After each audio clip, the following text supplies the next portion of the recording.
आप देख रहे हैं उत्तराखंड लाइव न्यूज, खबरों की सच्चाई तक।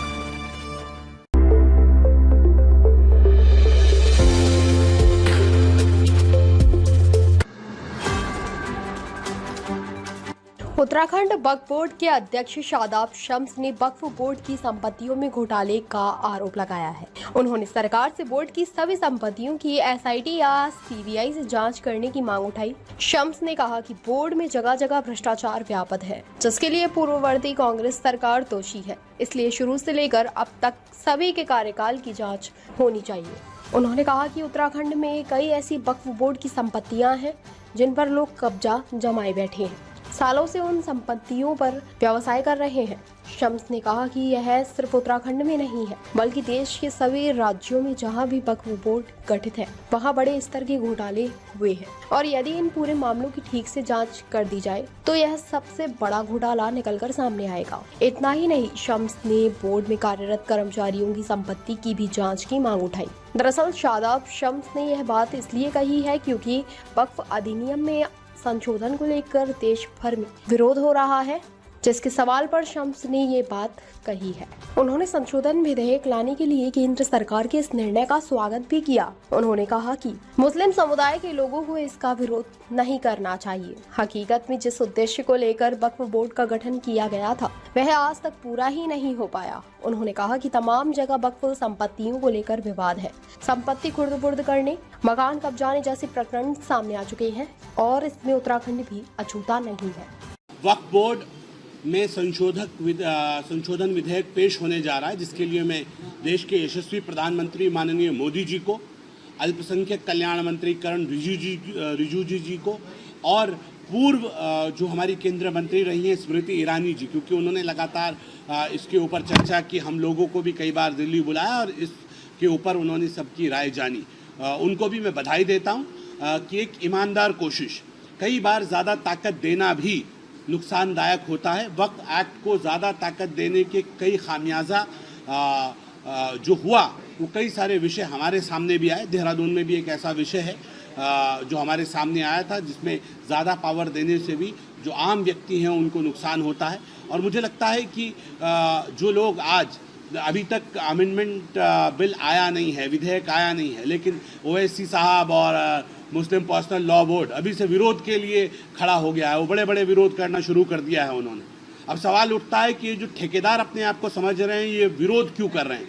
ये विरोध इसलिए कर रहे हैं कि इन्होंने वक्फ बोर्ड को तवायफ का कोठा समझ लिया है। वक्फ बोर्ड को जितना जब चाहो तब लूट लो, जब चाहो वक्फ बोर्ड को तब नोच नोच के खा लो, कोई कहने सुनने वाला नहीं है। एग्जाम्पल के तौर पे देहरादून की 200 बीघा ज़मीन जो नैनीताल के रामगढ़ में स्थित है, वहाँ कांग्रेस के वरिष्ठ नेता पूर्व सांसद अकबर अहमद डंपी का कब्जा। एक दूसरे कांग्रेस के सांसद हैं सईदुज़्ज़मा, उनका कलियर में वक्फ की संपत्ति पे कब्जा, उनको धारा 54 का नोटिस जारी किया।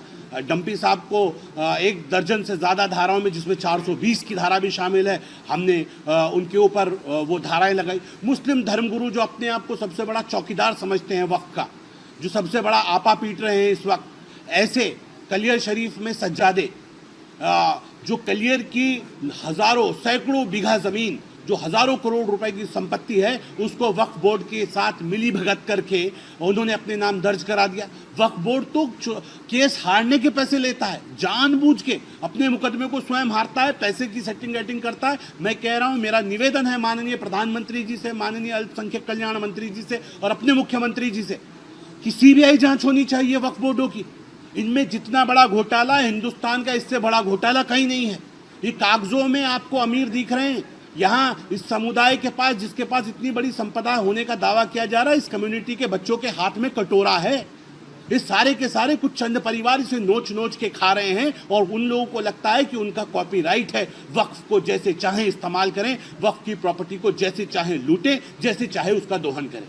इस दोहन के ऊपर नकेल लगाने का काम मेरे प्रधानमंत्री माननीय नरेंद्र मोदी जी कर रहे हैं। मैं उनके लिए उनको बधाई देता हूँ। और रही बात इसकी कि लगातार जो भ्रष्टाचार हो रहे हैं, इन भ्रष्टाचारों के ऊपर ये अतिवादी जो राजनीति हुई है, जो कहीं ना कहीं तुष्टीकरण की राजनीति है, ये दिखाने के लिए कि हम बहुत हितैषी हैं, और हितैषी होने के चक्कर में उन्होंने जिन लोगों को लाभ पहुंचाने का काम किया वो सारे के सारे पॉलिटिकल लोग हैं जिन्होंने वक्त को लूटकर उस वक्त का दोहन किया है। मेरा सीधा मानना है कि पूरी ईमानदारी के साथ वक्फ बोर्ड में जब नए ये अमेंडमेंट्स आएंगे, अभी से लोगों ने विरोध करना शुरू कर दिया, उनका विरोध ये साबित करता है कि वो विरोध के लिए विरोध करें, क्योंकि अमेंडमेंट्स तो आए नहीं हैं। जब अमेंडमेंट्स आएंगे, उन अमेंडमेंट्स को देखने के बाद विरोध करते तो समझ में आता कि कुछ शायद गलत होगा, इसलिए विरोध कर रहे हैं। तो ये लकड़बग्गे हैं, ये इस वक्त को लूट के खाना चाहते हैं, और जितने लुटेरे हैं, चाहे वो मुतवल्ली हो, वक्फ बोर्डों के अध्यक्ष रहे हों, इन सब की जांच होनी चाहिए, और इस जांच में बहुत बड़ा खुलासा होगा। मैं इस बात को लेके पूरी तरह से आश्वस्त हूँ। बहुत बुरी तरह से वक्फों को लूटा गया है, इसका दोहन किया गया है, और आज वक्त का तकाजा है कि जिनके लिए जो आज ठेकेदार बन रहे हैं, उनसे प्रश्न भी है मेरा, चाहे ओवैसी हो, चाहे वो आपके जो धर्म के ठेकेदार और ये मुस्लिम पर्सनल लॉ बोर्ड बना हुआ है, इनसे पूछिए। आप बता रहे हैं ना ये वक्फ एक्ट तो बहुत अच्छा है, तो अगर ये वक्फ एक्ट इतना अच्छा है तो 70 साल में इसकी तो बड़ी उपलब्धियां होंगी। वक्फ दिया जाता है गरीबों के नाम, मिस्कीनों के नाम, जो यतीम होते हैं उनके नाम, बेवाओं के नाम। बताइए क्या किया?